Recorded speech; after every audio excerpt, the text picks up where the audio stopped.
وكفى وسلام على عباده الذين اصطفى أما بعد فأعوذ بالله من الشيطان الرجيم بسم الله الرحمن الرحيم شهر رمضان الذي أنزل فيه القرآن وفي مقام آخر إنا أنزلناه في ليلة القدر وما أدراك ما ليلة القدر سبحان ربك رب العزة عما يصفون وسلام على المرسلين والحمد لله رب العالمين اللهم صل على سيدنا محمد وعلى آل سيدنا محمد وبارك وسلم۔ آج رمضان المبارک کی 22 تاریخ ہے اور کم از کم ایک ہفتہ اور زیادہ سے زیادہ 8 دن رمضان کے باقی رہ گئے ہیں۔ اب جب 3 ہفتے گزر چکے تو ہمیں احساس ہو رہا ہے کہ رمضان المبارک سے جس طرح فائدہ اٹھانا چاہیے تھا ہم نہ اٹھا سکے۔ بہت سے لوگوں نے بھی اظہار کیا اور عاجز کو بھی احساس ہوا کہ اس آنے والے ہفتے میں جو آخری ہفتہ ہے رمضان المبارک کا اور جس میں 4 طاق راتیں بھی ہیں، ہم کوشش کر لیں، ہمت کر کے اس رمضان کو قیمتی بنانے کی فکر کر لیں۔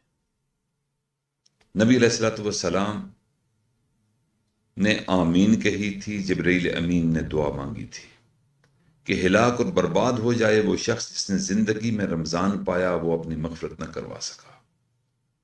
میرے بھائیو، یہ ایک ہفتہ ہماری پوری زندگی کے اعمال کا بدل ہو سکتا ہے، کفارہ ہو سکتا ہے۔ جتنی ہم نے بد اعمالیاں کیں، بے عملیاں کیں، میرے بھائیو یہ ایک ہفتہ اس میں کیے گئے اعمال پر منحصر ہے کہ ہم اس ایک ہفتے کو اس طریقے سے ہمت سے مجاہدے سے گزار لیں تاکہ پورے رمضان اور پوری زندگی کا کفارہ ہو جائے۔ تو 6 معمولات آج اس کے ذہن میں آئے کہ ان 6 معمولات کو یاد رکھنا بھی آسان ہے اور اس پر عمل کرنا آج ہی سے شروع کر دیں تاکہ گزرتے ہوئے ہاتھوں سے نکلتے ہوئے رمضان کہ ہم صحیح معنوں میں ان آخری دنوں میں قدر کر سکے۔ ان 6 معمولات پر عمل کریں گے، اللہ تعالی ہمیں رمضان کی ساعات کی برکات، اس مہینے کی رحمتیں اور اس مہینے میں جو انوارات اللہ تعالی نازل فرماتے ہیں اور طاق رات میں جو 1000 ماہ کی عبادت کا ثواب عطا فرماتے ہیں، اللہ تعالیٰ ضرور اس میں سے ہمیں وافر حصہ عطا فرماتے ہیں۔ میرے بھائیو، اس میں پہلا عمل ہے تلاوت قرآن کریم کی کثرت کر لیں۔ یہ جو ایک ہفتہ رہ گیا ہے میرے بھائیو، اس ایک ہفتے میں ہم عہد کریں کہ ہر نماز کے ساتھ 1 سپارہ قرآن پاک کی تلاوت کرنا شروع کر دیں۔ اور یہ آسان ہے، 20-25 منٹ سے زیادہ ٹائم نہیں لگے گا اور ایک ہفتے میں پورا قرآن پاک ہم 1 مرتبہ ختم کر سکتے ہیں۔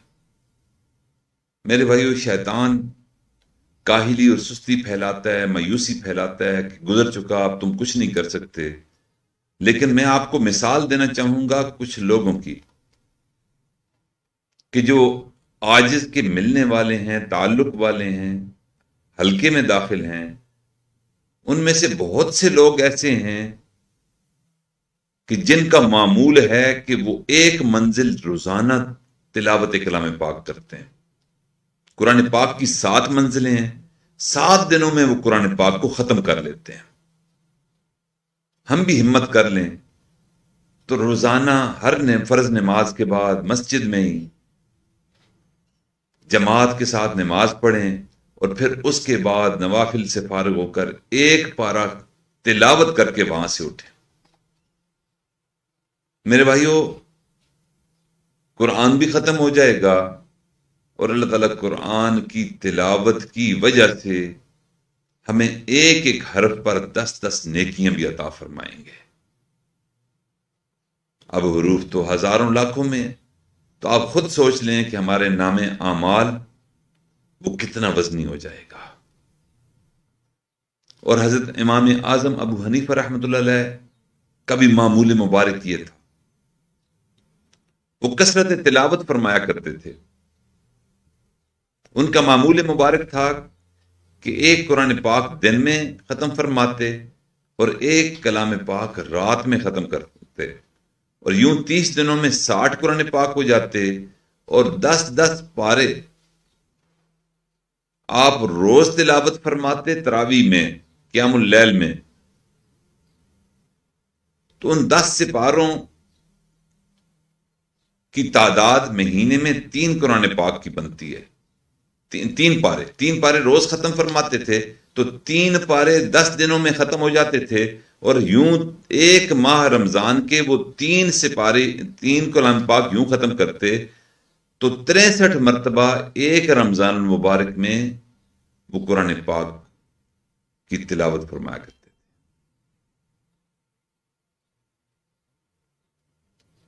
علامہ شامی رحمۃ اللہ علیہ کے بھی معمول مبارک رہا کہ وہ رمضان المبارک کے دن اور رات میں ایک قرآن کریم ختم کر لیا کرتے تھے۔ اس لیے میرے بھائیوں، یہ ایک ہفتہ ہے، ہم ہمت کر لیں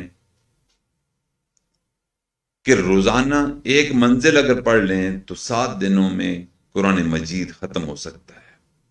یہ ہم عزم کر لیں کہ اس گزرتے رمضان میں ہم ایک قرآن پاک کا ختم ضرور کریں گے۔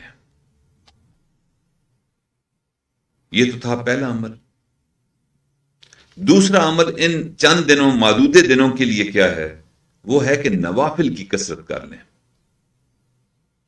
کثرت سجود کر لیں۔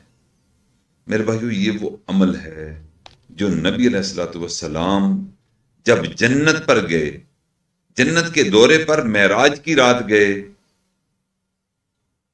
تو جنت کا جب معائنہ فرما رہے تھے تو فرشتے سے پوچھا کہ یہ میرے آگے آگے کس کے چلنے کی آواز آ رہی ہے؟